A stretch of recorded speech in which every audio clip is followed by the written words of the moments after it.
Dead on the spot ang isang mag-asawa na pinagbabaril sa loob ng kanilang bahay sa Bacoor, Cavite. Nagbabalik si Mav Gonzalez. Pinasok ng mga salaring nakamotorsiklo ang Manhattan Private Residences sa Bacoor, Cavite, kung saan nakatira ang mag-asawang Benhur Alab at Hanadito Wanadato. Kasama ng mga biktima sa bahay ang anak na dalaga, anak na sanggol pa lang at isang pamangkin. Kwento ng isang taga roon, nakasalubong daw niya ang pamangkin ng mga biktima na bitbit ang sanggol. Nakita ko na yung babae nga dala-dala niya yung baby. Iyak siya ng iyak, nanginginig. Sabi niya, ate, tulong, tulong. May pinatay. Sabi niya, binaril, binaril. Sabi ko, saan? Anong black? Sabi ko, ganun. Sabi niya, tulungan mo ako, ate. Alisa sa CR daw. Paglabas niya, nakita niya na yung tita niya tsaka tito niya nga, nakabulagta na.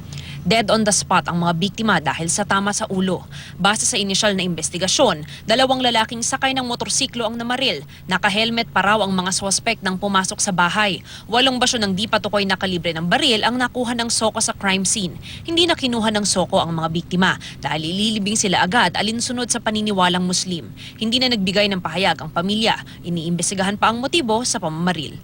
Ito ang unang balita sa Bacoor, Cavite. Mav Gonzalez reporting.